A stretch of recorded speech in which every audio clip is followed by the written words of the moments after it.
Boa noite a todos e todas. Hoje, 14 de abril de 2025, nós estamos dando início a mais um Papo de Segunda. O Papo de Segunda de hoje é uma continuação do nosso encontro da semana passada. Leonardo, por favor, isso. Leonardo, por favor, fecha a câmera para não pesar na internet. Obrigado. Da semana passada, quando nós fizemos a introdução a esse tema, que é sobre guerra às drogas e dependência química. À primeira vista, Sérgio, por favor, fecha a câmera. À primeira vista, parece que uma coisa não tem a ver com a outra. Sérgio, isso. Mas eu vou fazer um rapidíssimo resumo, de tal maneira que as pessoas que estejam hoje aqui não tenham acompanhado a semana passada possam pegar agora o que nós vamos falar, que hoje nós vamos falar sobre o acolhimento do adicto. Então, com o fim da Segunda Guerra Mundial, se estabelece uma nova ordem mundial, onde a ideologia norte-americana prepondera sobre as demais, até porque eles surgem como os grandes salvadores do planeta, do nazismo e do fascismo. E, ao mesmo tempo, também com um exército poderosíssimo, considerado um dos mais poderosos, que só tinha também, contando aí, a Rússia, né, que dominou a tecnologia das bombas atômicas. Mas, durante esse período, a China ficou despercebida e se reorganizou, principalmente a partir da Revolução Cultural. E surge o fantasma do comunismo, com aqueles países ali do Oriente, do Sudeste Asiático, Vietnã, Camboja, Coreia, ameaçando as suas independências e se colocando como determinados a escolherem seus próprios destinos. Os Estados Unidos tenta contê-los com a força e é expulso, como se isso não bastasse. Em 1960 surge a Revolução Cubana, inesperadamente é vitoriosa. Essa vitória traz para dentro do quintal dos Estados Unidos um inimigo potencial. E esse inimigo potencial passa a ameaçar ainda mais quando começam a surgir diferentes movimentos sociais na América do Sul, também determinados a escolherem seus próprios destinos, independente de outras ideologias, ameaçando interesses econômicos norte-americanos. Junto com isso, e para agravar ainda mais a situação, surge uma série de movimentos populares que contestam toda aquela forma tradicional de viver, de família, tradição e propriedade.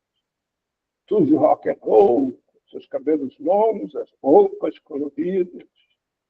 Surge dentro dos Estados Unidos, em 68 não, 69, desculpa, o festival do Woodstock, que reúne de uma forma totalmente amadora 500.000 pessoas, sem nenhum prospecto de violência, sem nada, pelo contrário, de lá sai um lema que é paz e amor. Rock, que é drogas, sexo e rock and roll. Já havia tido na Europa, em 68, o verão cultural, principalmente em Paris, onde também os estudantes parisienses, franceses, reivindicavam também uma vida onde houvesse mais solidariedade e menos sangue nas guerras, toda aquela cultura tradicionalista representada pela elite norte-americana, principalmente do sul dos Estados Unidos, está cada vez mais ameaçada. Sendo assim, Richard Nixon lança, em 1971, uma estratégia chamada Guerra de Tropas, ou seja, é criado todo um movimento que leva a crer, a partir de experiências com ratos, camundongos, presos em gaiolas, que determinadas substâncias viciam os seus usuários de tal maneira que, a partir da primeira experiência, é fatal. O indivíduo consome aquela substância, independente do seu desejo, independente até mesmo do seu instinto até a morte, implicando toda a vida social até ali conhecida. Como se aquelas substâncias tivessem sido conhecidas naquele momento na humanidade. Todos esquecem, durante toda a história da humanidade, nunca houve nenhuma sociedade que não tenha se utilizado de substâncias psicoativas, seja para recreativa, como recreação, seja para rituais místicos, diversas delas. E todos se esquecem também de olhar que, coincidentemente, essas substâncias determinadas como sendo as mais perigosas e as viciantes deveriam ser a qualquer preço, de qualquer forma, tinham origem nas culturas exatamente os então os interesses econômicos dos Estados Unidos estavam mais ameaçados. Ou seja, o Sudeste Asiático, o ópio e a heroína, e na América do Sul, a maconha e a cocaína. América do Sul e Central. Com isso, os Estados Unidos conseguem convencer a todos os países norte-americanos que era necessário que eles instalassem uma base militar em cada um desses países, de tal maneira que eles pudessem combater, promover a guerra de troca. E assim é feito. Menos no Brasil, talvez tenha sido a melhor coisa que a ditadura militar brasileira fez, ao não permitir que se instalasse nenhuma base no território brasileiro. Com a instalação dessas bases, era necessário se encontrar uma justificativa que permitisse o uso da força. E aí se estabelece a dependência química, que é aquela vulgarmente conhecida como vício, que tem origem na experiência com os camundongos presos, isolados, em gaiola, onde lhes é oferecido água, comida e heroína, e eles consomem heroína até. Paralelo a tudo isso, Bruce Alexander e mais alguns amigos fazem uma experiência que cria um marco, que é a experiência chamada Parque dos Ratos. O que é essa experiência Parque dos Ratos? Essa experiência é o seguinte: Bruce e esses amigos, recém-formados na Universidade Simon Fraser, do Canadá, todos eles em psicologia, se perguntam o que aconteceria se nós socializássemos esses camundongos. E aí pegam, com licença com a universidade, pegam uma sala e colocam nessa sala 16 camundongos, presos em gaiolas, e 16 camundongos numa área de 20 metros quadrados, mais amistosas aos camundongos, onde ali ficarão outros 16 camundongos da mesma espécie, mais ou menos na mesma idade.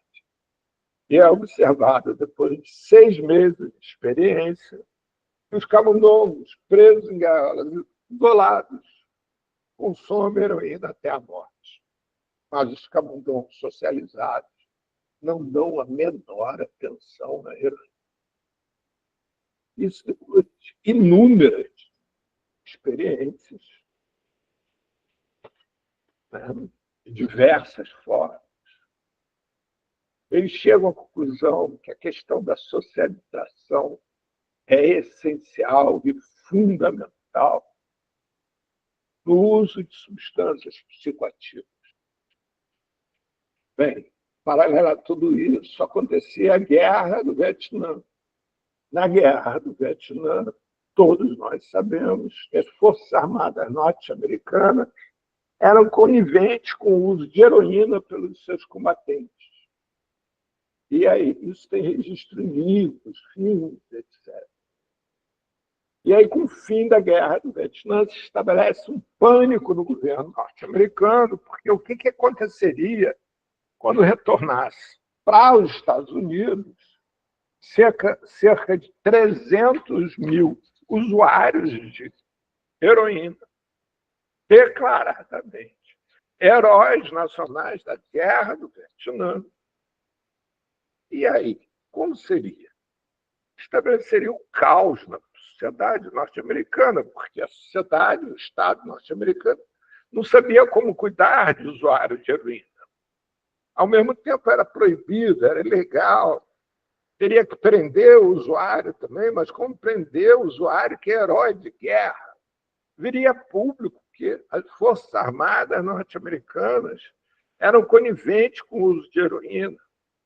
Ou seja, uma série de perguntas passeiam pelas cabeças dos governantes norte-americanos, com a estratégia da guerra às drogas já instalada. E a coisa começa a tomar um vulto muito grande.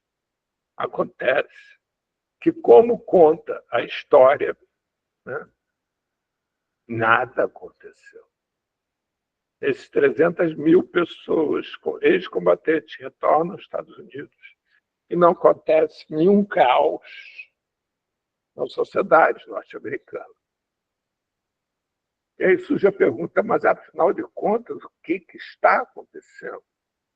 O governo norte-americano pega 100 mil fichas de 100 mil combatentes que haviam declarado espontaneamente ser usuários corriqueiros de heroína e passam a entrevistar cada um deles.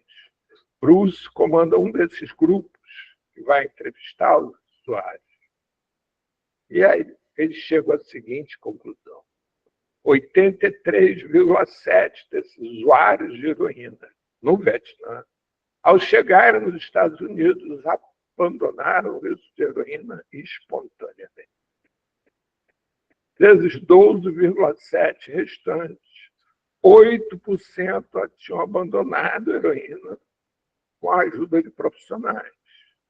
Dos 4,7% restantes, não queriam abandonar a heroína, nem porque alguns já queriam para o entretenimento e outros porque tinham medo do sofrimento. Cai por terra toda a teoria da guerra às drogas. Richard Nixon proíbe a divulgação dessas informações, que só vem à tona atualmente com a quebra do sigilo e a internet que passa a divulgá-las. Bem, Bruce e seus amigos retornam para Vancouver, onde morava. Vancouver é um porto na costa oeste dos Estados Unidos, onde tinha como principal atividade econômica o maior presídio no Canadá, no centro da cidade. Cidade essa que fica meia hora de carro da fronteira norte-americana. E, por isso, a cidade de Vancouver havia muitos cidadãos em situação de rua, principalmente imigrantes chineses que haviam sido trazidos da China para construírem as ferrovias canadenses e familiares presidiários. Bruce, a partir daí, se dedica a trabalhar com essa população promovendo diferentes estratégias de inclusão social. E passa os últimos 50 anos de vida trabalhando com isso. Para quem não conhece ainda essa história, nós temos publicados no nosso site livros, artigos, debates sobre o Parque dos Ratos, sobre tudo isso que está sendo falado aqui. Eu e Bruno somos muito amigos, nos relacionamos frequentemente. Bem, e assim a vida vai caminhando. Mas começam a acontecer alguns imprevistos. O primeiro deles é o seguinte: com a instalação das bases militares norte-americanas nos países fabricantes de cocaína, o refino da cocaína é transferido para a floresta amazônica brasileira, porque assim eles ficam livres do exército norte-americano. Acontece que dentro da floresta amazônica brasileira tem muito mosquito. E o refino da cocaína era feito em tendas armadas com paraquedas, por causa da camuflagem, os aviões não verem onde estavam essas tendas. E debaixo da tenda concentra-se muito mosquito. É necessário fazer fumaça com esses dentro dessas tendas para espantar os mosquitos. Começa a ser feita essa fumaça, primeiro coisas da floresta, até que começa a se utilizar a borra da cocaína, que ia ser jogada fora, passa a ser queimada ali no interior das.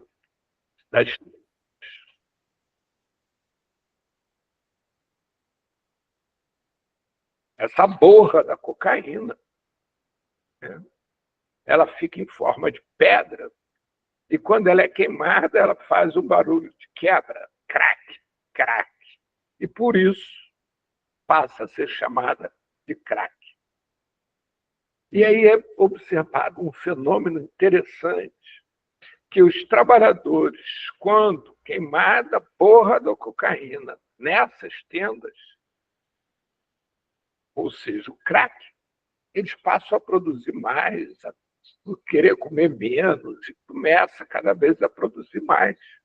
E cada vez com mais intensidade é usado a borra da cocaína, o tal do crack.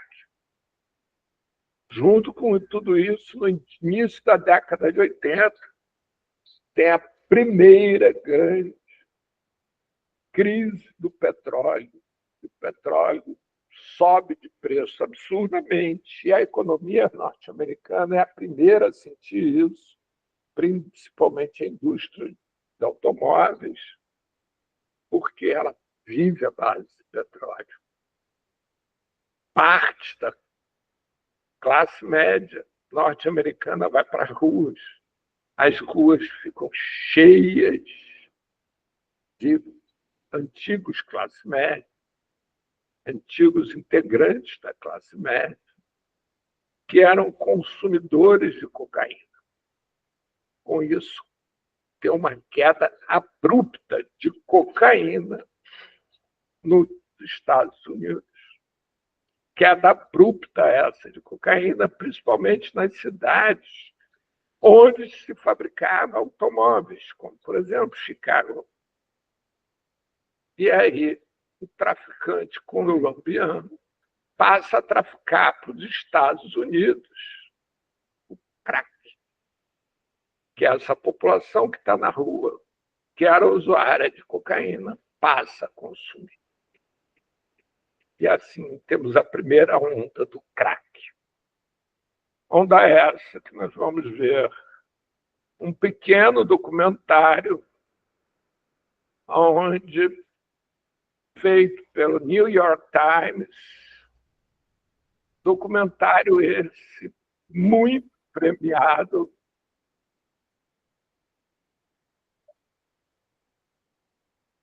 It is a problem in Houston, Philadelphia, Kansas City, Tucson, and Sacramento. In the 1980s, the media sounded the alarm that a new drug, crack cocaine, was taking taking over American cities and that it had an especially devastating effect on Calma, calma, calma, calma, calma, calma. pregnant women and their newborns. Peraí, peraí.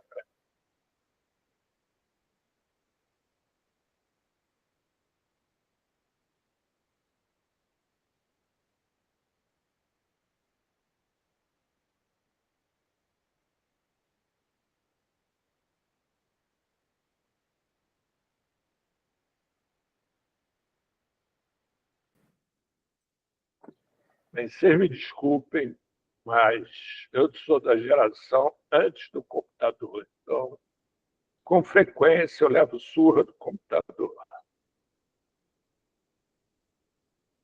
Ok? 2 minutos, estou retomando o controle. Ok, então vamos lá. De novo. Não, é isso que eu quero.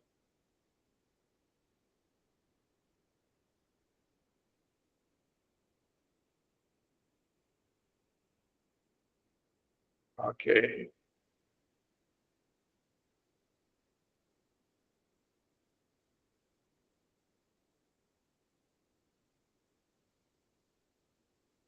Eu faço para aumentar essa tela.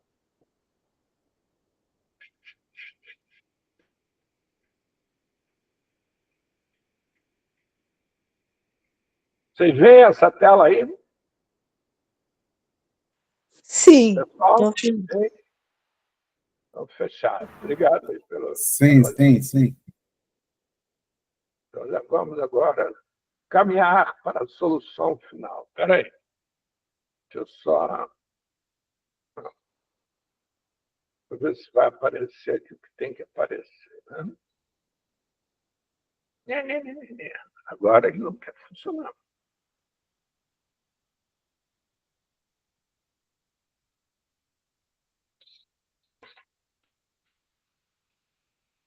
Muito bem.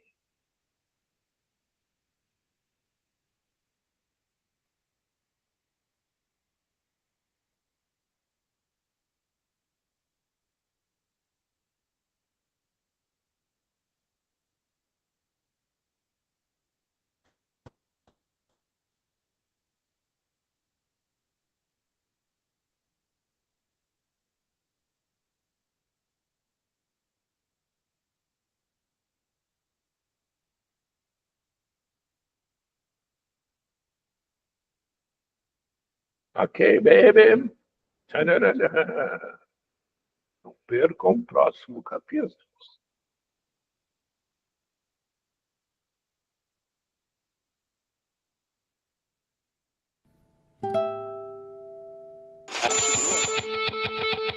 There was another warning about cocaine today. Crack now has spread to almost every American city. It is a problem in Houston, Philadelphia, Kansas City, Tucson, and Sacramento. In the 1980s, the media sounded the alarm that a new drug, crack cocaine, was taking over American cities and that it had an especially devastating effect on pregnant women and their newborns. A new study says that babies born to women who use cocaine during pregnancy are 3 times as likely to be born with birth defects. They tend to be what we call jittery. They're very, very high risk for cerebral palsy, mental retardation. They are prone to hypertension, strokes, and sudden infant death syndrome. These children, who are the most expensive babies ever born in America, are going to overwhelm every social service delivery system that they come in contact with throughout the rest of their lives. Drugs take away the dream from every child's heart and replace it with a nightmare. But were these infants really doomed? Nearly 3 decades later, what is the true legacy of the crack baby era?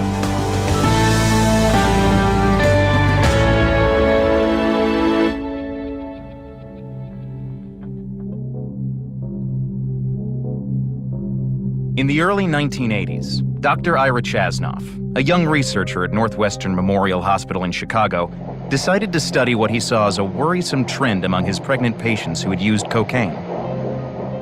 Women were coming in and their babies were looking different when they were born. They had higher rates of prematurity, and they had higher rates of newborn seizures and other complications. A lot of the babies exposed to cocaine are quite small. We think that that's related to the use of the drug during pregnancy. We'd seen effects of alcohol and other substances on children, so we were certainly open to the idea that this was a problem. Cocaine was an epidemic. I think that it was something that the media, it became an exciting thing to talk about. What you got? What you got? We call our broadcast 48 Hours on Crack Street. You call this a standard crack house? Standard in Mystery Center. Soon after our paper was published, within days we were getting calls from media all over the country and started hearing the term crack babies. Spotlight tonight, our investigative series on cocaine kids. Despite all the warnings, a growing number of babies are being born already addicted to cocaine. As it got out into the world, it became this phenomenon. 23 babies were born to the cocaine-using women in this study. Because the problem has appeared so suddenly, there are few reliable statistics. The number of so-called cocaine babies is growing at an astonishing rate. The number of babies born addicted has risen more than 500%. I had lots of people interviewing me. Dr. Ira Chasnoff of Chicago's Northwestern Memorial Hospital runs the oldest program researching cocaine in the newborn. It appears that cocaine has just as devastating effect on pregnancy and the newborn as heroin. Chasnoff told reporters that cocaine exposure was causing some babies to be born with brain damage, and that others were overwhelmed by even simple eye contact with the mother. These children are not normal in the sense that they're going to be able to enter the classic schoolroom and function in large groups of children. Other researchers and doctors echoed Chasnoff's conclusions, and a host of seemingly recognizable symptoms took hold. One of the things that we see about babies who have been exposed to cocaine is they tend to be very tremulous and shaky, very fine kinds of tremors. We looked to see if we would find the effects that were reported, and we were saying, well, we aren't seeing this. As Chasnoff's star rose, Dr. Claire Coles was reaching a different, though equally startling, conclusion about crack babies based on her study of infant behavior at Emory University. The effects didn't seem consistent with the action of the drug itself. Many of the children who were the so-called classic cocaine babies were premature babies. And the symptoms that were seen on the videos, on television, the tremoring arms and all that, that was prematurity. You could have taken any premature baby and gotten the same image. I think that people got very focused on cocaine is the cause of this, rather than thinking substance abuse is the cause of this, maternal lifestyle is the cause of this, social issues are the cause of this. But Coles's findings didn't fit within the narrative of what had become a national scare. Cocaine. Crack. If you use drugs while you're pregnant, your baby can die. There's a whole lot of people who feel that if you can just scare people sufficiently about something, that's better than actually telling them the truth about something, because that'll prevent them from doing bad things. The American agenda tonight poses this question. What would you do about pregnant women who use drugs and pass those drugs on to their babies? By the late 1980s, Chasnoff's findings were being used to justify cases charging pregnant cocaine users as child abusers, drug dealers, and killers. I was at first stunned and then angry that they would distort the information. That's when I started realizing how a lot of this can be taken out of context and used to bolster any kind of argument. People may have felt that they were doing the right thing, but I mean, the idea that one would prosecute a pregnant woman and use this kind of not very accurate research to do so is very disturbing. As the prosecutions continued, crack babies grew to toddlers. No one knows how many there are, or even how best to identify them. But educators suspect that tens of thousands of crack kids are in kindergartens in inner cities, in suburbia, even in small-town America. It now threatens to create an entirely new underclass of children unable to care for themselves, of infants born to suffer. In the United States this year, at least 100,000 crack babies will be born. Today, the government said it will cost $5 billion a year to care for such babies, and money doesn't begin to tell the whole story. I'm supposed to be a victim of that crack era. I was supposed to be disruptive, mentally unstable. I wasn't supposed to reach the point where I am now. The initial hypothesis is that drug abuse would lead to huge physical deformities, huge mental deformities in children. And, you know, in myself, I didn't see any of those things. So it will be easy for me to believe that science doesn't hold true.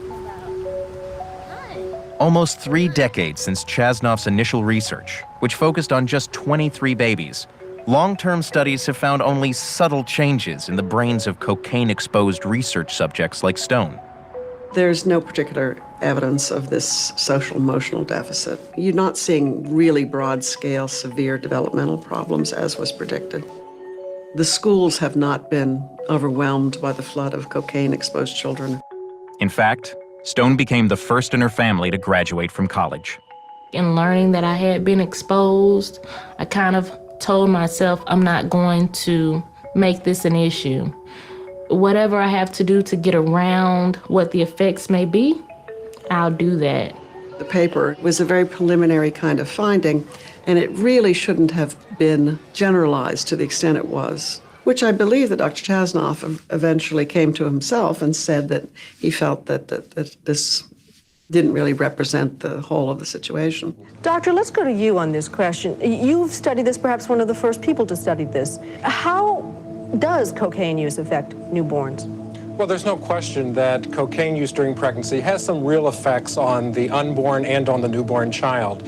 But these effects are not devastating and can be addressed through treatment for the pregnant woman and for the child.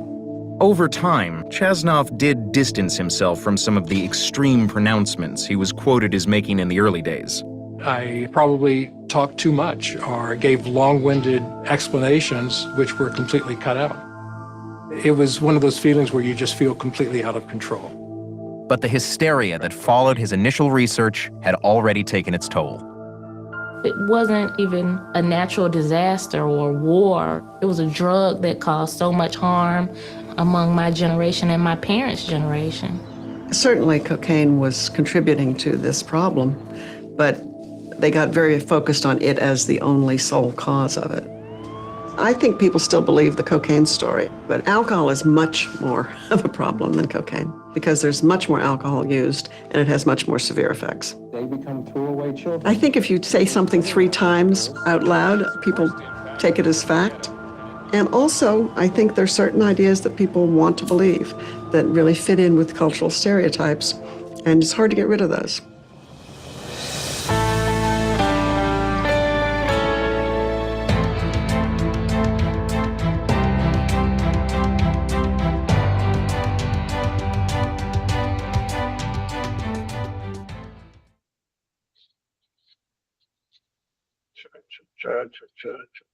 Como é que faz a barra?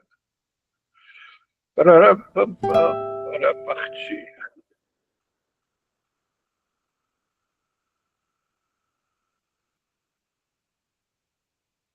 Bem, todos entenderam o filme? A matéria?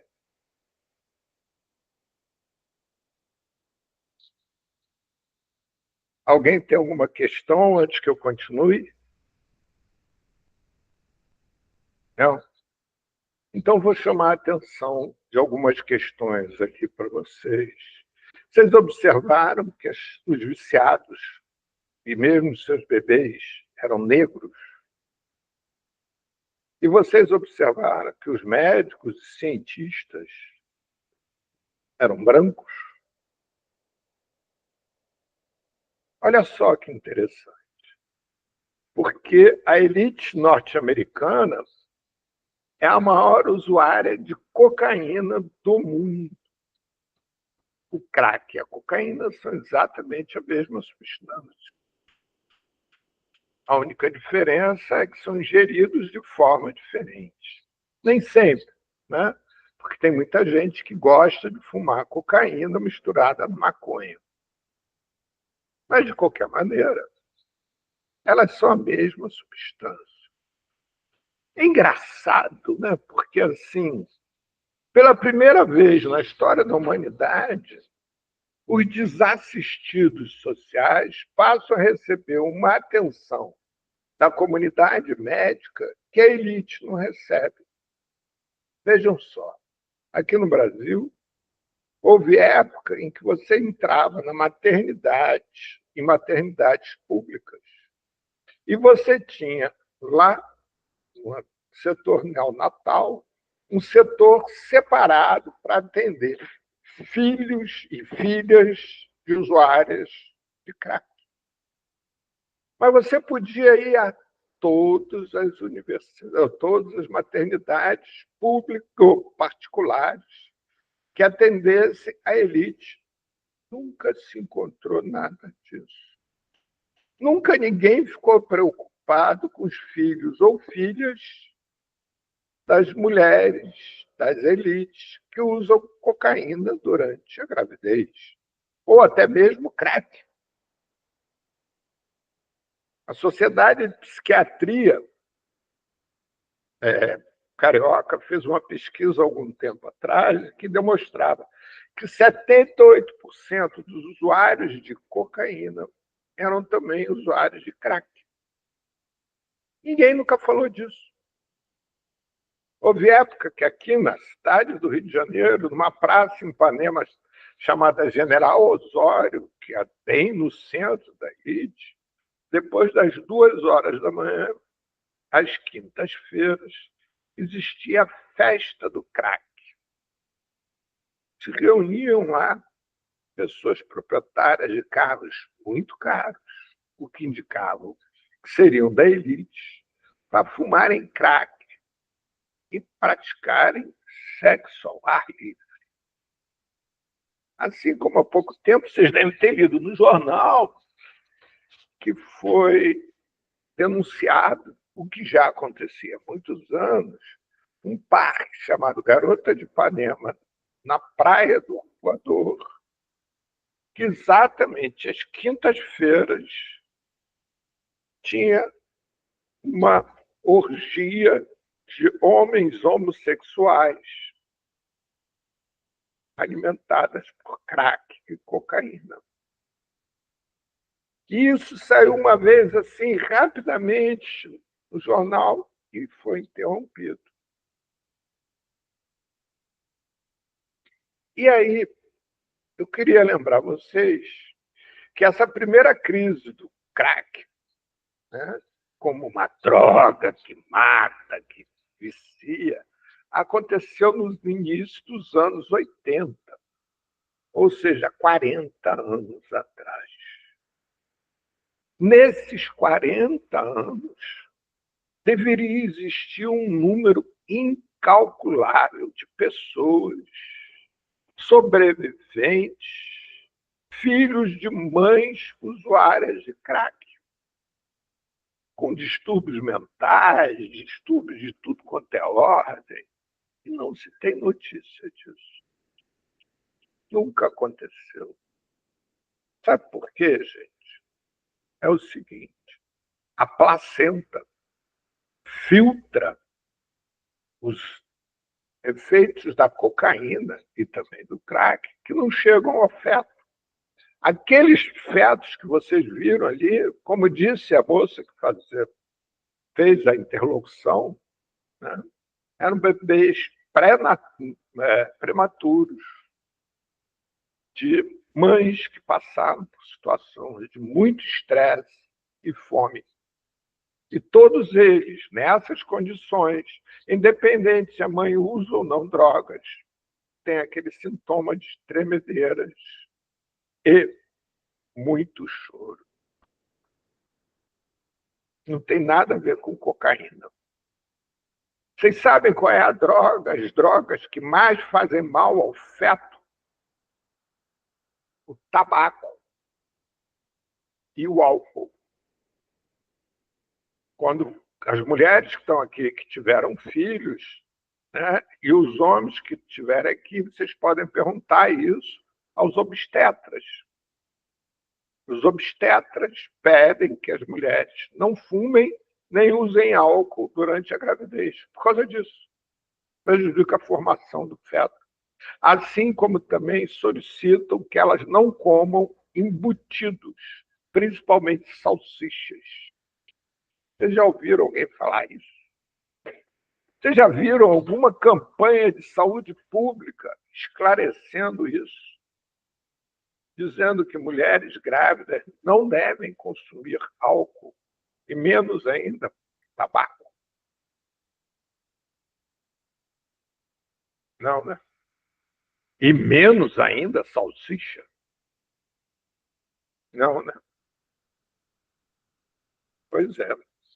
Essa é a sociedade perversa. Essa é a elite perversa que comanda essa sociedade desse planeta e que produz verdades o tempo todo de acordo com seus interesses. Assim como, por exemplo, a gente pode ver nesse momento um povo sendo chacinado por Palestina, por Israel e Estados Unidos, e ninguém se manifesta a respeito. Não sei se vocês leram no jornal, no domingo, ontem, Israel destruiu com mísseis o último hospital que funcionava na faixa de Gaza, matando todos os pacientes. Eu não sei se vocês viram também nos jornais que a coisa de um mês atrás, Israel bombardeou 2 conduções da ONU que tinha no seu teto pintado, que eram todas ocupadas por médicos voluntários do mundo inteiro. Eles mataram 30 pessoas da área de saúde, entre médicos e enfermeiros da ONU, que estavam na Palestina para atender os feridos. Quem protesta? Ninguém. Quem propõe algum boicote a Israel? Ninguém. Imagina se fosse o contrário, gente. Imagina se fossem os palestinos que tivessem feito isso com Israel. Imagina se os palestinos tivessem destruído um único ônibus de médicos em Jerusalém. Olha só para deixar claro, eu não sou a favor que ninguém destrua ônibus algum de médicos, seja ele qual for a origem, seja ele qual for a ideologia, seja lá quem for. Aliás, eu não sou a favor de guerra alguma. Bem, mas voltando à questão das drogas, né, muitos reafirmam, até porque a suposta ciência também reafirmou a questão da dependência química, como se o humano não estabelecesse dependência com tudo aquilo que o cerca. Por exemplo, alegam que os gatos que consomem heroína, ao pararem de consumir heroína, morrem. Os camundongos, né? Ou o humano também, se tiver heroína disponível, morre de consumir heroína. Pois é. Se a gente parar de respirar, morre. Se a gente respirar muito, morre. Morre não, porque antes desmaia. Entra em hiperventilação. Mas se a gente parar de beber água, morre. Se a gente beber muita água, morre. Se a gente parar de comer, morre. Se a gente comer muito, morre. Ou seja lá o que for, tem uma medida. E seja lá o que for, nós nos tornamos dependentes, é verdade. Se a gente for sedentário ao extremo, morre. Tem que fazer exercícios. Senão, morre. E, por outro lado, a gente pode ver, por exemplo, nesse momento na humanidade, o aparelho de celular, a distribuição de eletrônicos entre crianças, está fazendo muito mais mal do que qualquer uso de qualquer substância. Ninguém fala nada. Quer dizer, teve agora uma proibição de uso de celular nas escolas, mas mais nada. Só a Finlândia que proibiu que pessoas com menos de 12 anos possuam ou portem aparelhos celulares ou eletrônicos. Mais nenhum outro país tomou nenhuma outra providência.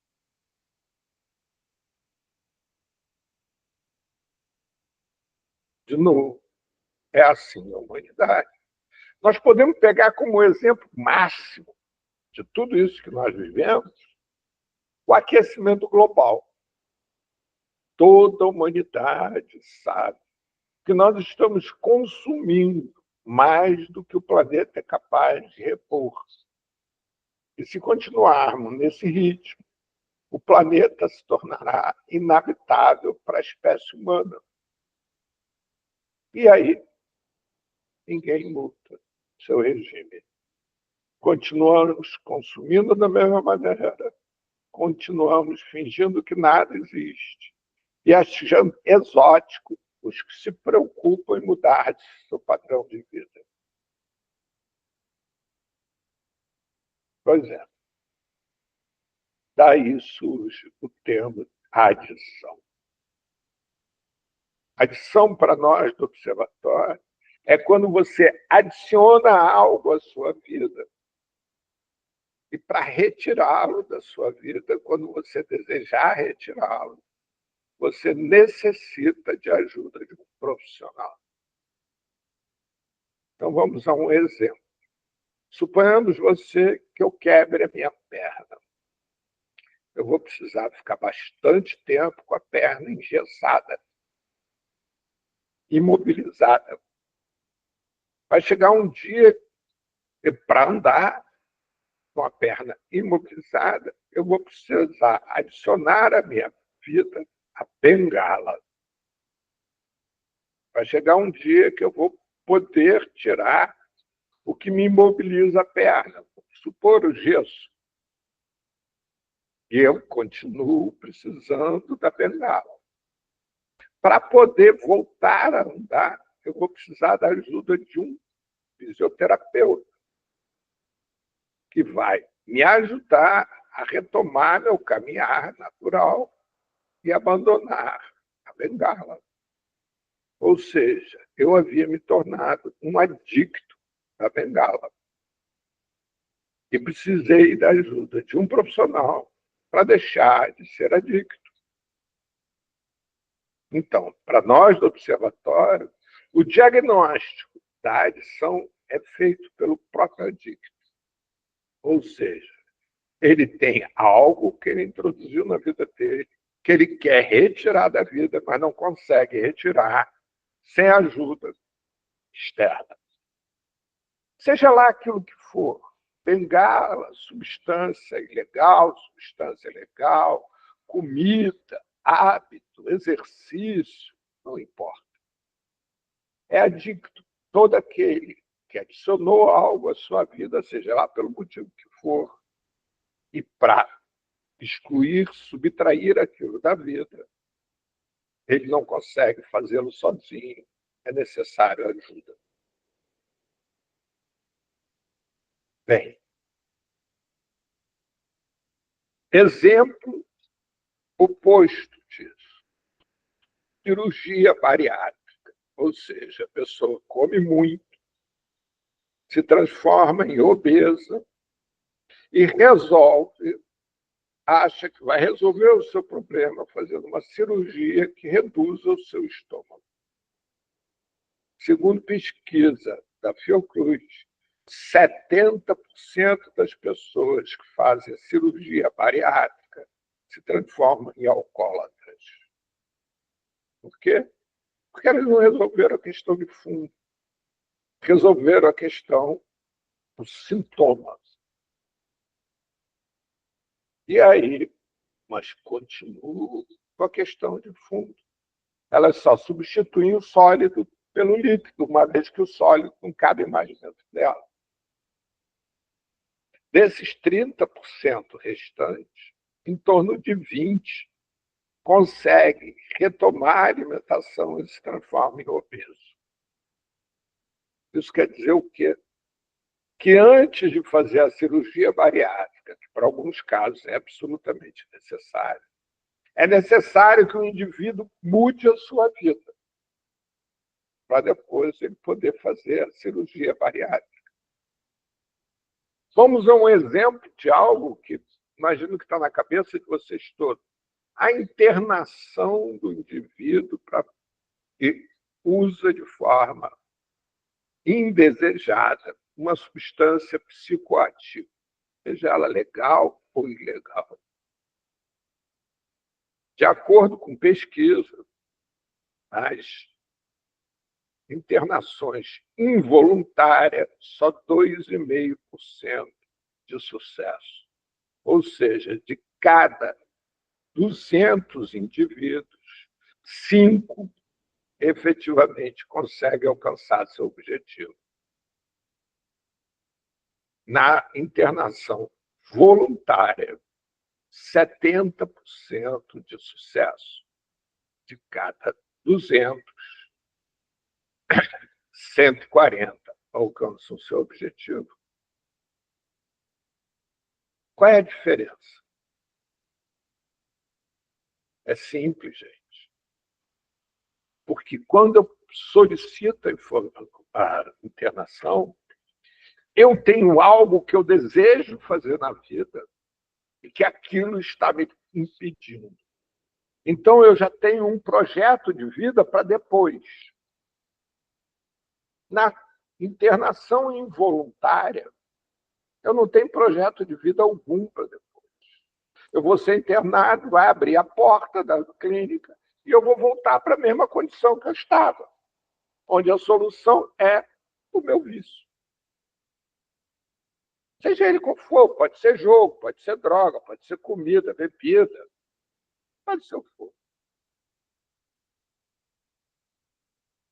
Porque essa substância que é usada de forma abusiva, para quem a usa, enquanto ele deseja usar, não é o problema, é a solução.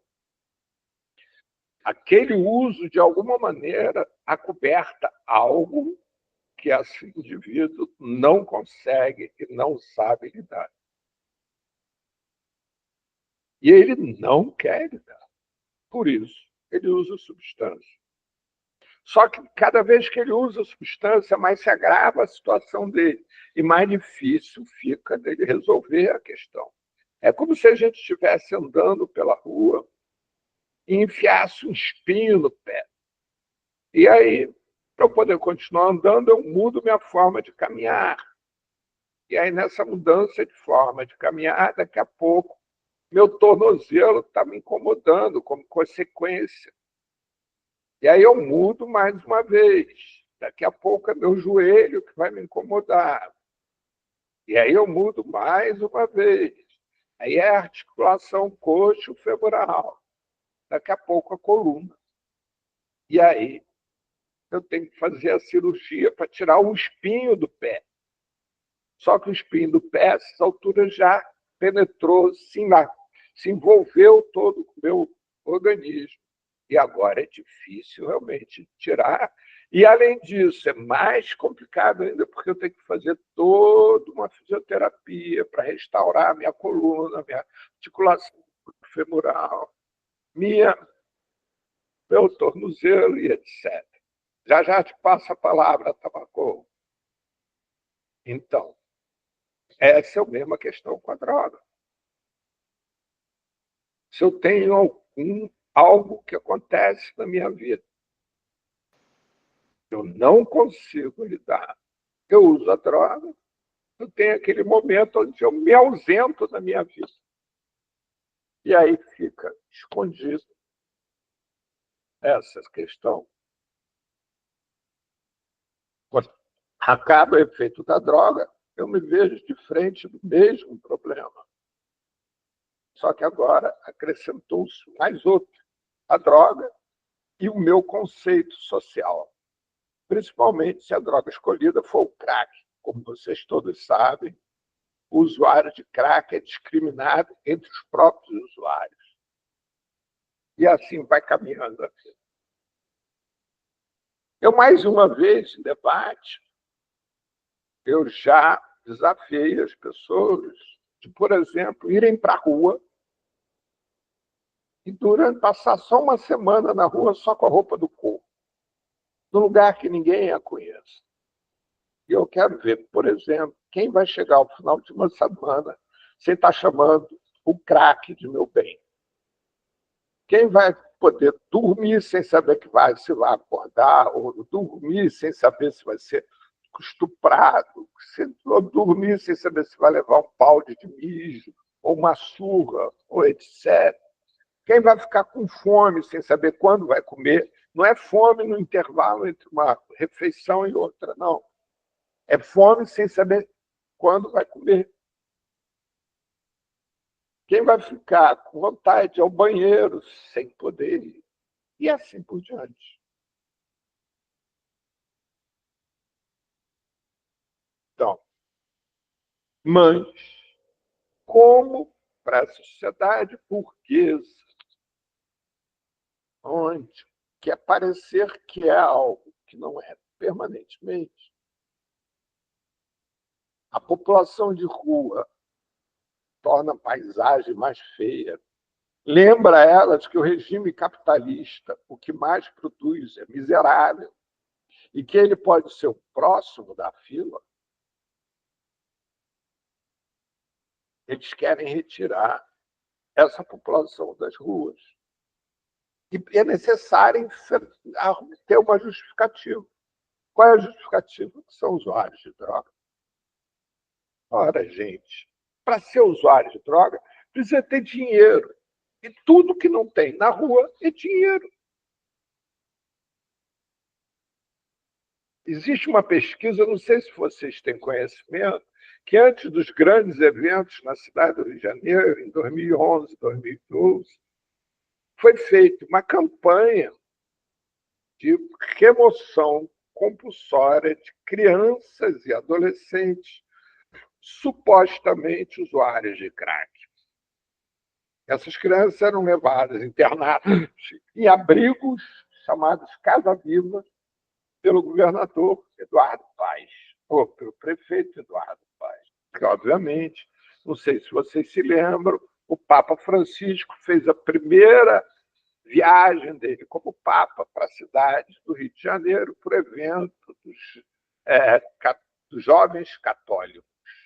Como poderia acontecer um evento de jovens católicos na cidade do Rio de Janeiro, quando se esperava 2 milhões de jovens católicos no Rio, com crianças nas ruas? Era impossível. E aí passou-se a recolher. E como justificativa, que eram usuários de crack. Pois existe uma pesquisa, que eu tenho ela, que demonstra que das crianças internadas nas casas vivas, só 16% haviam experimentado crack alguma vez na vida. O resto, 84%, nunca havia experimentado crack.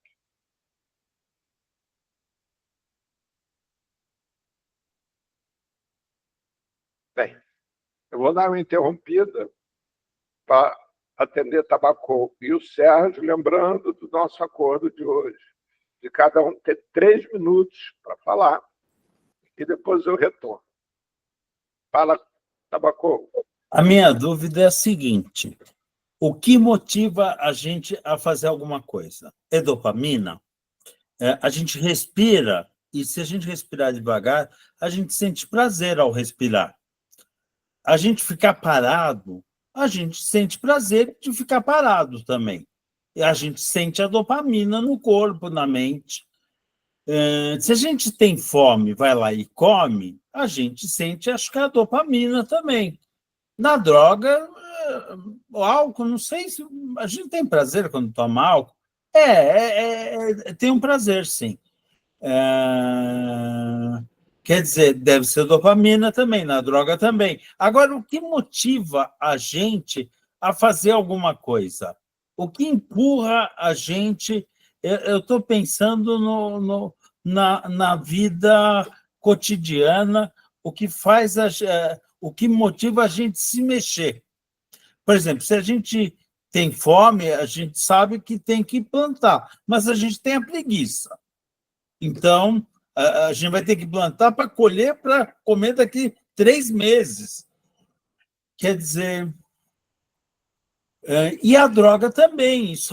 Tem o que faz a pessoa a querer consumir a droga? Deve ser a dopamina também. Então, é a pergunta que eu deixo. Eu não sei se você quer responder. Eu ainda tenho 1 minuto e meio. Se você puder usar o meu 1 minuto e meio que eu ainda tenho para me responder, eu agradeço. Sérgio, vamos lá, sua vez, Sérgio.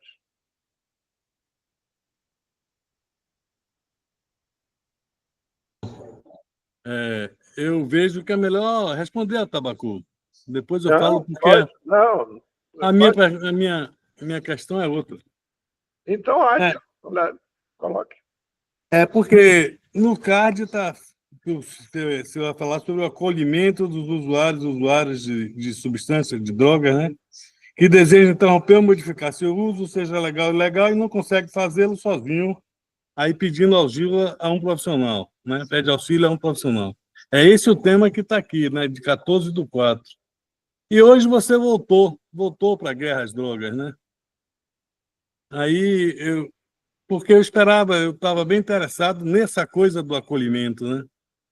Esse tema de guerra às drogas, você acrescentou coisas importantes para os meus estudos. Primeiro porque essa questão da floresta, o pocá, né? Eu aprendia muito que o crack, a origem está muito nessa coisa do pocá mesmo, porque quando eu aprendi a usar crack, na época, em 1990, aqui em Salvador, ele chegando em Salvador, na Bahia, era pocava mesmo, quando a gente queimava na colher, queimava as pedras de cocaína numa colher, e aí, nesse queimar, ele pocava, dava aquele crack, crack. E aí, a gente fumava, colocava no... Era um negócio, um ritual, com cinza num tubinho, assim, um cachimbinho, que a gente fumava, né? E isso aí, rapaz, é muito forte, mas, ao mesmo tempo, ele não é tão dramático assim. Tudo isso foi uma campanha, um marketing de terror que a mídia colocou mesmo para eliminar. É uma estratégia da necropolítica mesmo, de eliminação dos pobres, dos imigrantes, dos pretos, dos homossexuais. É algo bem macabro, terrorismo mesmo. Agora, primeiro, né, a coisa do tema, mas eu anotei várias coisas aqui que, em relação a essa coisa do Bruce K. Alexander, né? A experiência com o Parque dos Ratos, que tem tudo a ver. Eu vi essa experiência com humanos no tempo que eu trabalhei no Ponto de Cidadania. E, realmente, com a socialização, as pessoas diminuíam, reduziam o consumo, conseguiam até deixar, alguns até conseguiam deixar de usar, caso se modificassem seus hábitos e costumes vivendo em outros grupos. Porque o que é que acontece? A socialização também acontece entre os consumidores. Nós, humanos, não somos só animais que apenas comem e dormem. Nós temos relações subjetivas, nós nos envolvemos com as pessoas, tecemos relações com as pessoas. E as pessoas, os usuários, eu passei muitos anos da minha vida consumindo drogas porque eu tinha pessoas perto de mim que também consumiam. E aí a gente forma o gueto, forma aquele grupo de pessoas que se relacionam para consumir substâncias psicoativas. E aí existe até toda... E aí o que é que acontece, né? Como é que a gente lida com essa... Tem que concluir, Sérgio. Vou concluir. Como é que a gente lida com essa coisa toda, né? Porque a socialização, ela é natural entre os seres humanos. Nós somos seres sociais. Mas como é que lida para tirar a socialização que vai para um lado que não é legal, que é mais destrutivo, para uma socialização, para uma coisa construtiva? Como é que a gente lida com isso? Quer dizer, são várias perguntas que eu fiz, né? Do tema, disso aí, dessa socialização. Eu vou me deter só nisso. Necropolítica, tá? Tá bom. Então, conclua. Concluir, é isso aí. Falou. Então, desativa teu som, por favor. Desativa tua câmera também. Bem, pessoal, Então, surge essa questão que Sérgio traz, que é a mesma de tabaco, né? Uma vez que uma está completamente ligada à outra. Como é que faz, né?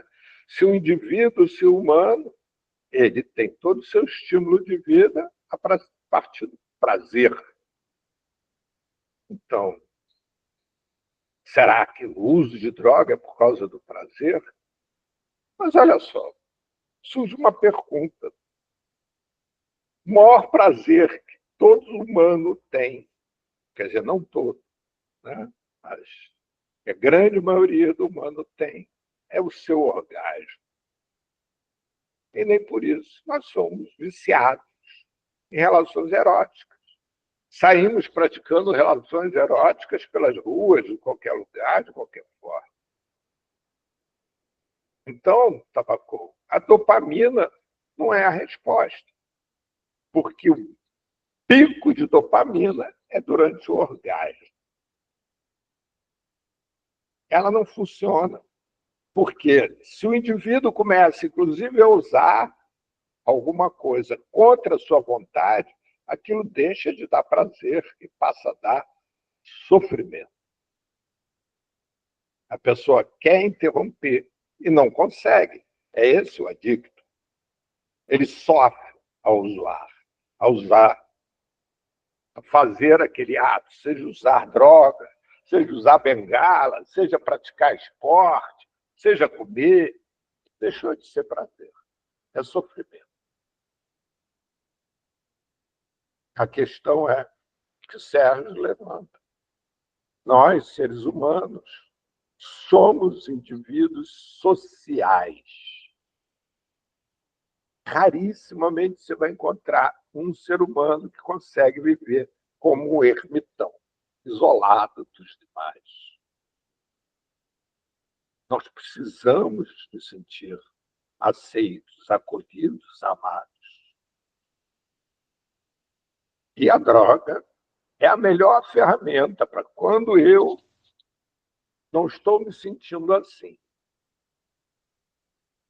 E aí eu construo com a droga, sob o efeito da droga, meu próprio mundo, o mundo que eu quiser. E passo a usar essa ponte para sair da solidão, para um lugar onde eu sou acolhido por mim mesmo e pelos demais participantes do meu sonho. Ou, como diz o Sérgio, né? O usuário de drogas, efetivamente, assim como todos os adictos, ele acaba pertencendo a um grupo social que se identifica pela adição. Então, só que, para ele poder participar daquele grupo, ele tem que ser adicto. Então, se alguém se torna adicto de ginástica, exercício físico, para ele se encontrar com os amigos, ele tem que praticar exercício físico, senão ele não consegue se encontrar com os amigos. Porque o que os une é a adição. Se ele consome drogas, para ele se encontrar com o seu grupo de amigos, é lugar de consumir a droga. Daí, por exemplo, acontece os encontros dos alcoólicos anônimos ou dos narcóticos anônimos, que é exatamente isso. Um grupo de pessoas se reúne que tem característica comum. Exatamente o hábito de consumir e o desejo de interromper o consumo. E aí, toda vez, por favor, Alexandre, fecha a câmera. Toda vez que se deseja interromper o consumo, aquele dia ele já sabe que ele vai se encontrar com seus amigos para conversar sobre aquele tema.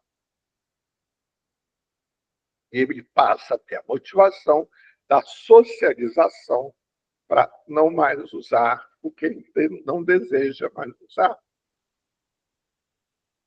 Só que ele troca uma adição pela outra, porque ao participar dos alcoólicos anônimos, ele fica adicto dos alcoólicos anônimos. E fica com aquela pecha que todo dia é um dia a mais, porque ele, na realidade ele é um dependente químico. Dependente químico esse, se ele enfraquecer, ele volta a usar compulsivamente. E o que vai acontecer com esse indivíduo?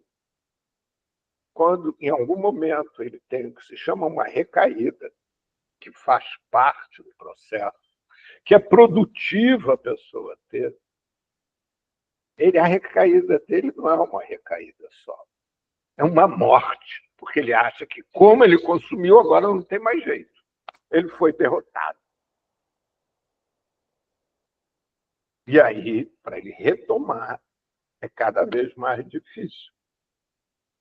E cada vez ele fica mais dependente do grupo de alcoólicos anônimos, ou de narcóticos anônimos, ou de obesos, que agora está surgindo, anônimos.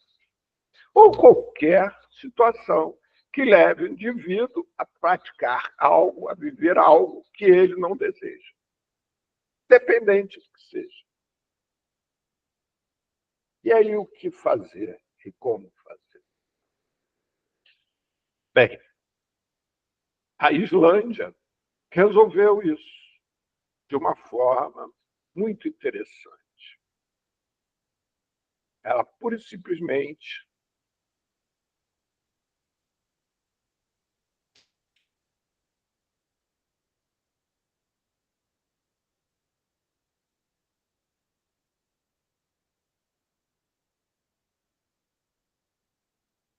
espera aí, algo está acontecendo.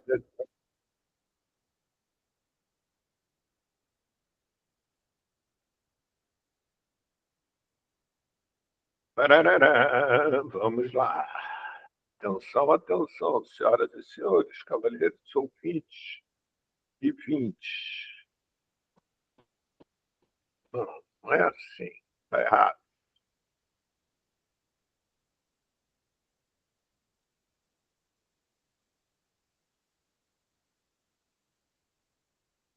Espera aí, pessoal. Ok. Deixa eu fazer de novo aqui a mágica. Ok. Bem, pessoal, só para vocês poderem acompanhar, a Islândia, no início dos anos 90, ela tinha o grupo de jovens e adolescentes que mais consumiam drogas no mercado comum europeu.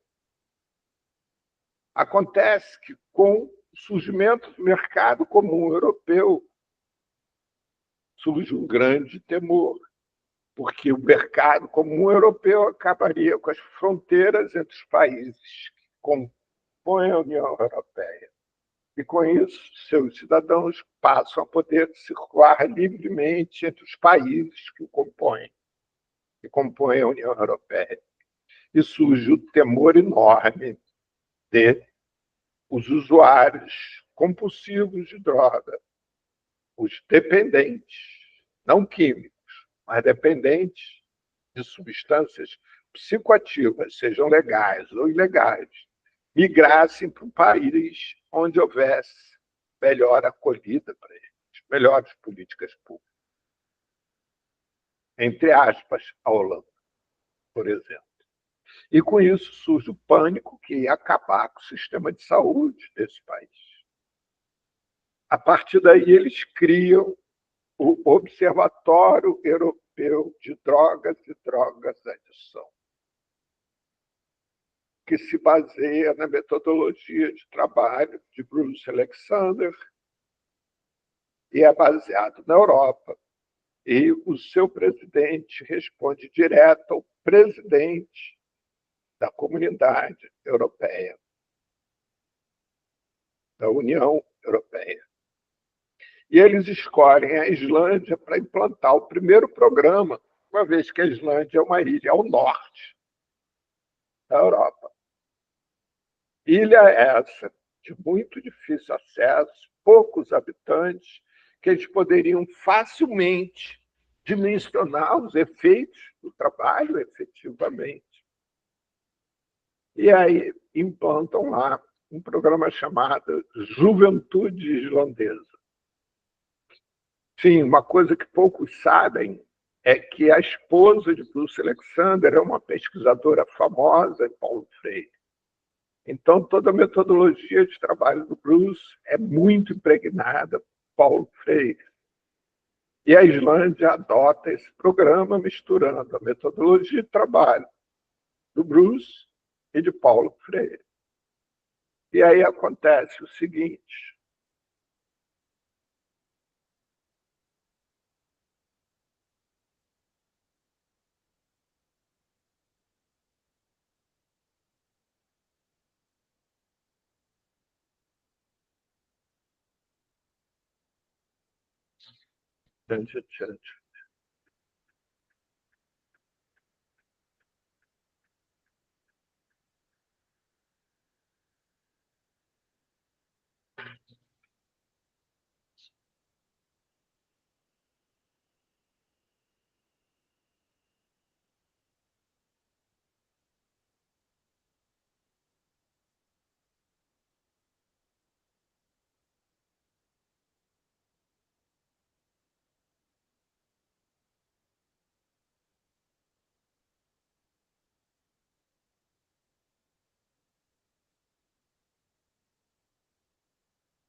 bem, então, isso aí quer dizer o seguinte. Como é que é aqui?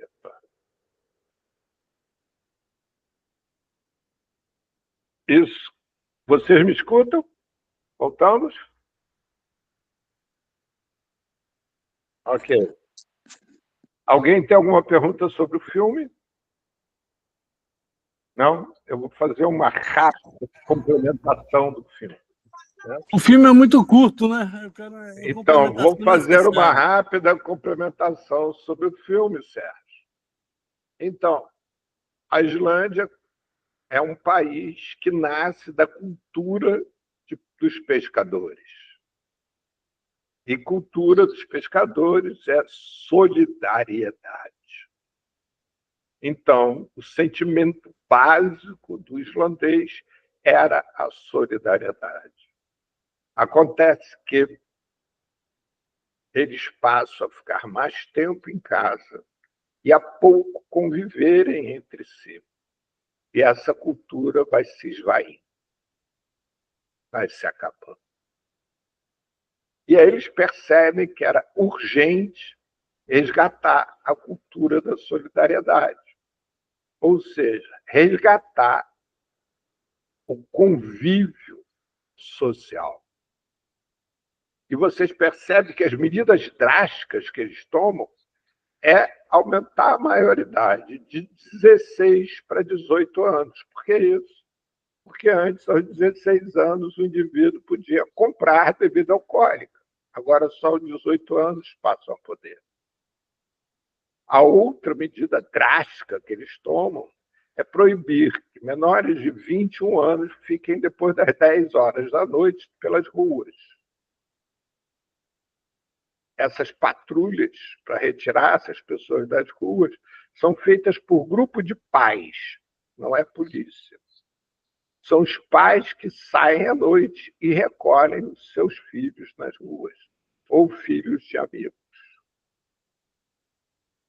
E, além disso, eles passam a dar uma bolsa para todo jovem adolescente que praticasse atividades em grupo extracurriculares, fora da escola.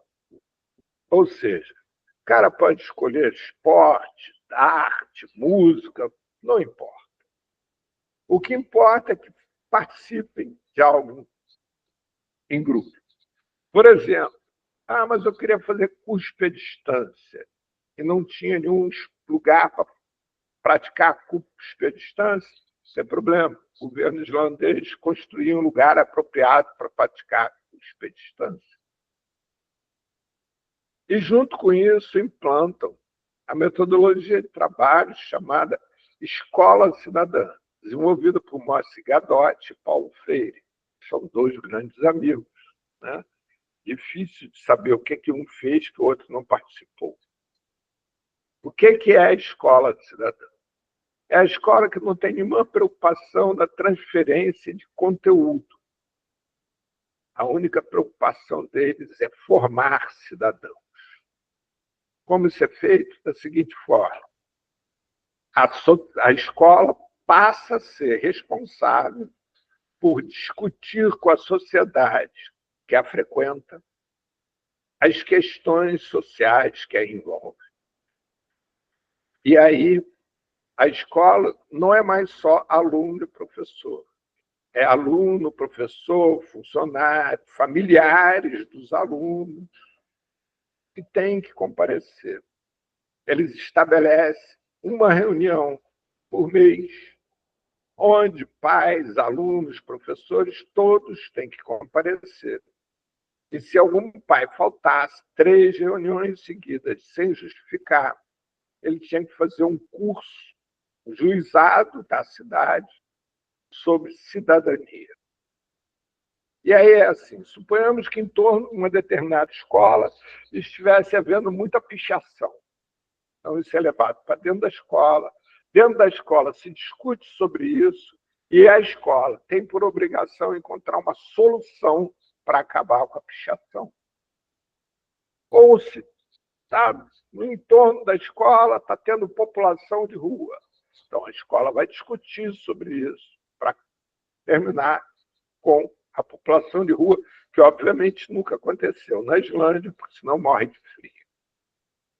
Mas o cidadão passa, a criança, desde que começa a frequentar a escola, ela passa a ter uma responsabilidade social, acabando com a dicotomia que a criança é um cidadão de futuro, no futuro. Não, a criança é um cidadão no presente, ou seja, ela tem direitos e deveres com a sociedade. Ah, mas ele só tem 3 anos. Pois é, com 3 anos ele dá a contribuição que lhe for possível. O outro que tem 20 dá a contribuição que lhe for possível. Cada um dá a contribuição que lhe for possível. Mas todos são responsáveis por aquilo que acontece no lugar em que moram, em que residem.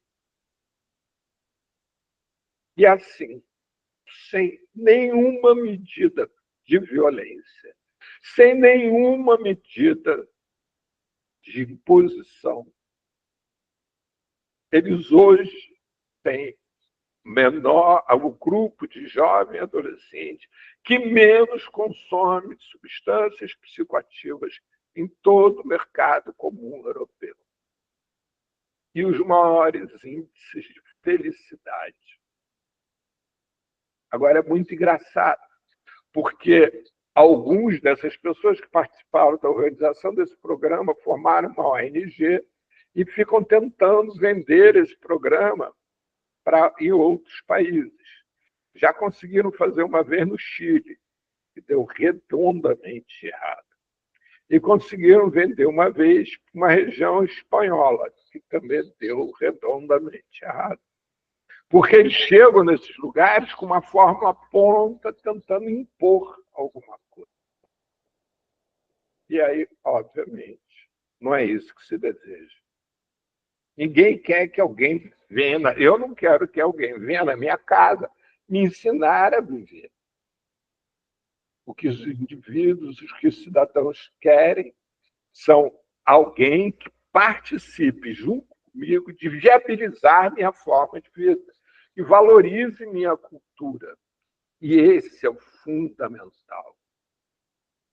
Ou seja, é necessário se criar sistemas que se adaptem às pessoas, e não pessoas que se adaptem ao sistema. É necessária uma mudança de enfoque social, onde cada um de nós tem um espaço para existir, para viver e para coexistir, onde as diferenças enriqueçam o convívio e não se busque uma igualdade para que fique mais fácil de controlar todos. Sérgio, antes de passar a palavra a você, eu vou abrir para o restante do grupo.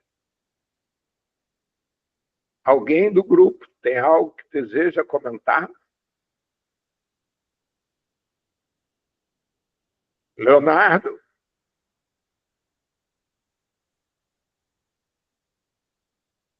Helena? Oi, Oi, fala, Léo. tudo bom? Estou aqui agregando conhecimento.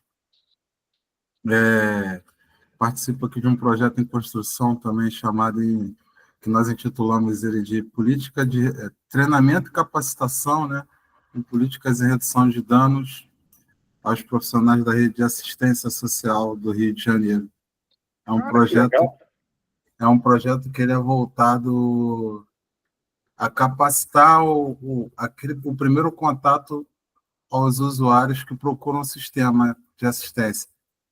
E aí, quando a gente escuta de você, né, um termo como esse que você usou no final aqui, o sistema ele tem que se adaptar a pessoas e não as pessoas ao sistema, né? É muito do que a gente vê. Desculpa não ter me apresentado, Leonardo Miranda, assistente social, e participo de uma instituição chamada CEAP, que é aqui do Rio de Janeiro, e um dos projetos do qual a nossa instituição atua é esse, onde eu faço parte.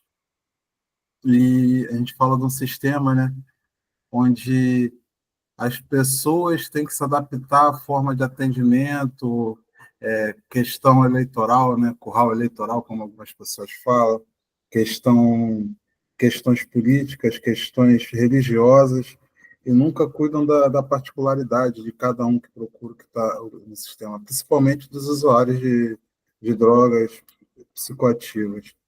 Então, estou aqui, também meu coordenador está presente, Rafael está por aí também, está assistindo, e para a gente está sendo muito agregador, com certeza. Prática que nós vamos poder levar aí para o nosso dia a dia de capacitação e treinamento. É isso. Ok.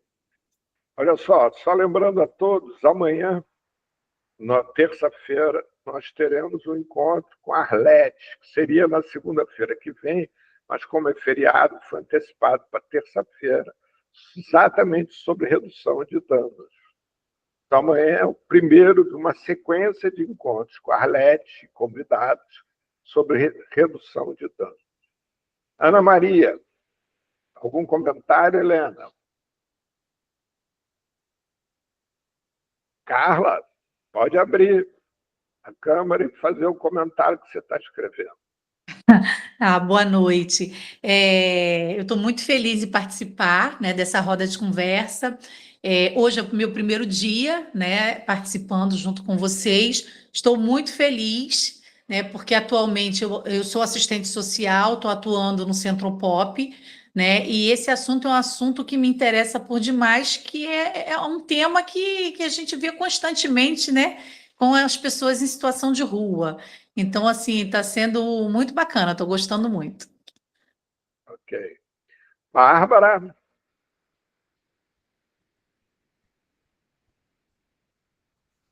Olá, boa noite. Também é meu primeiro dia, sou psicóloga, por indicação de outros colegas aí que participam na roda de conversa, e também concordo com a Carla, está sendo muito enriquecedora essa discussão. Obrigada. E uma questão? Puxa vida. Não, por enquanto. Ivete. Ivete. Oi, boa noite. Hoje eu estou só ouvindo. Nenhuma questão? Talvez eu tenha muitas, mas o tempo hoje não dá, em outro momento. Tá bom. Maria.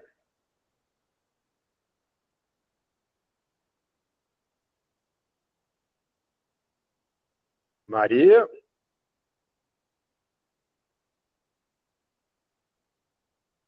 Não. Alexandre?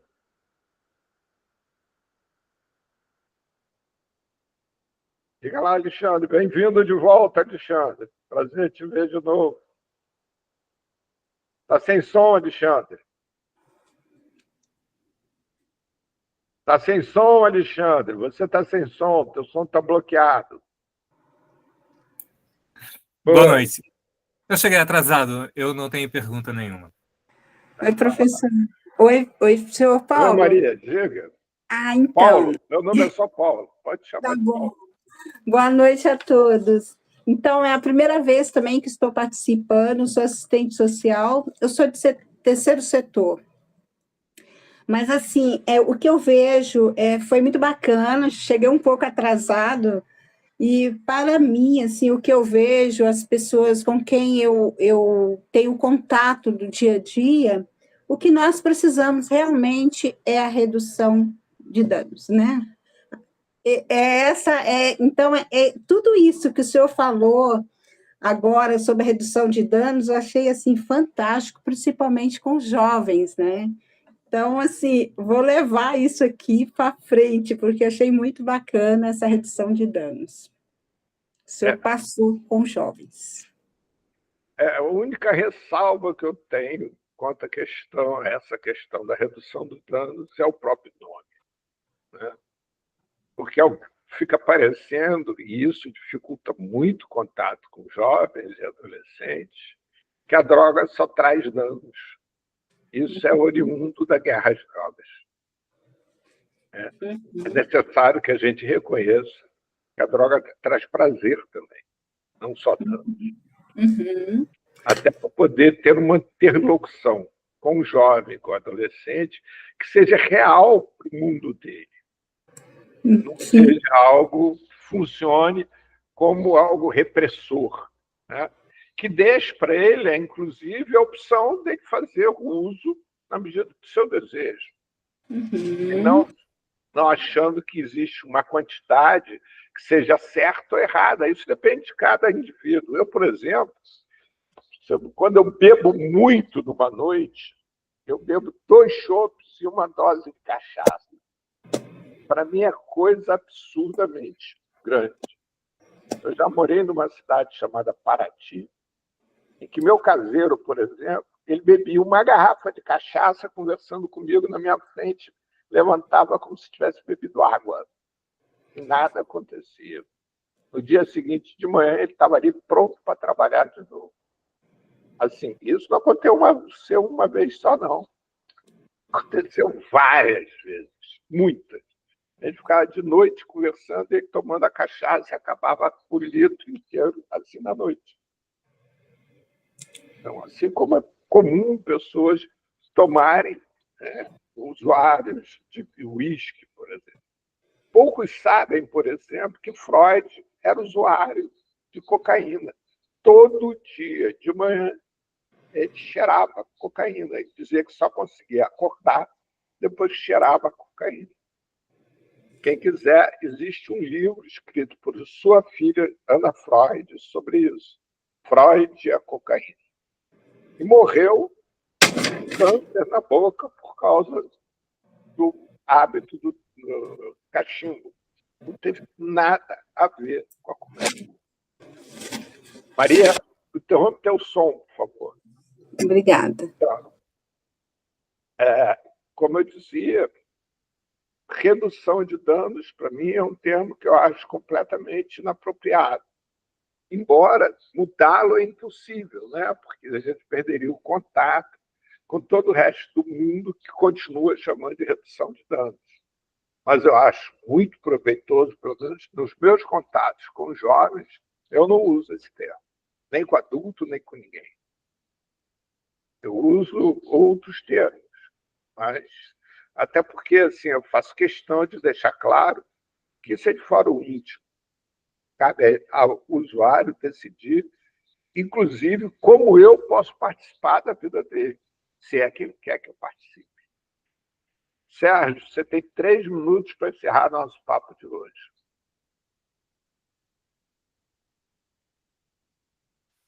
Bem, muito bom. Para mim foi muito proveitoso também. Gostei da conversa, poder ouvir, me colocar no lugar de ouvir. Não é fácil para mim.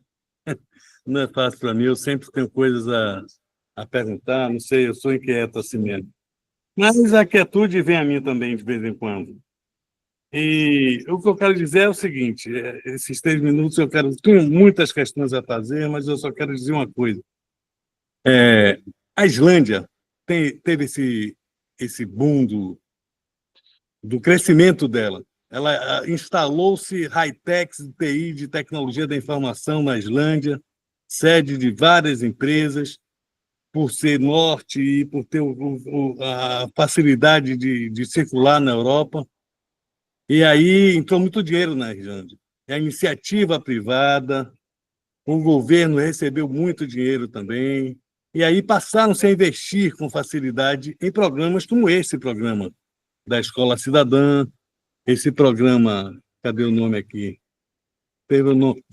Juventude Islandesa. Juventude Islandesa. Então, é a mesma coisa. Vem da mesma coisa. E aí eu acho isso... É o caminho, gente. Eu não vejo aqui a gente buscar no Estado financiamento para projetos como Cidadania Sustentável e outros mais que tem por aí. Né? Eu quero participar desse programa de Cidadania Sustentável. Cada vez mais eu vejo que o financiamento dele vem da iniciativa privada.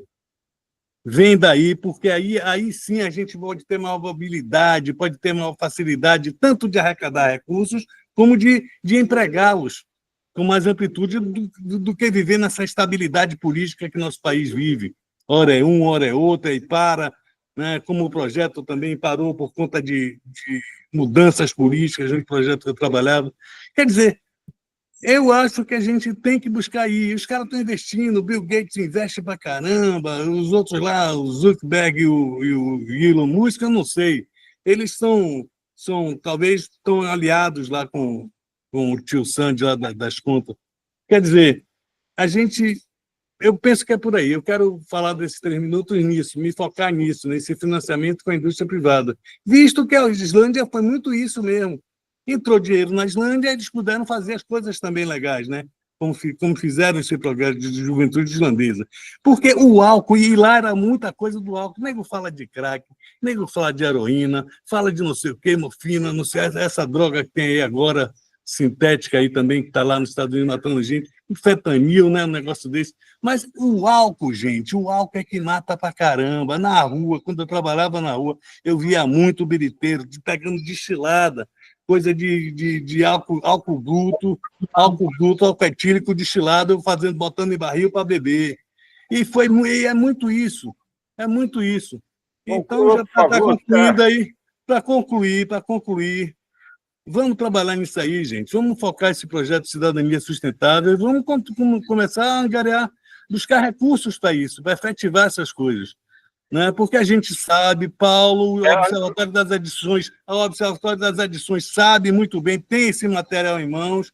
Então, vamos lá, vamos colocar esse projeto em prática. Fechado, certo. É isso aí, pronto. Um abraço. Alexandre, concordo integralmente com o que você falou. O ser humano deseja ser protagonista da sua própria vida. Cabe a nós contribuir para que ele descubra como ele pode ser feliz. Pessoal, repito, amanhã, excepcionalmente, às 20h, nós estaremos com Arlete aqui, sobre redução de danos. Além disso, também, para quem não sabe, esse vídeo sobre o debate de hoje será postado amanhã no nosso canal do YouTube, onde tem vários vídeos, e o link dele é postado lá no grupo do Papo de Segunda. Forte abraço para todos. Gente, é o seguinte, Paulo, eu provavelmente não vou poder participar amanhã. Vai ser gravado o programa? Vai ser gravado, lógico. Não, eu vejo depois. Tá bom. Tá bom, eu provavelmente não vou poder participar amanhã, então é isso aí.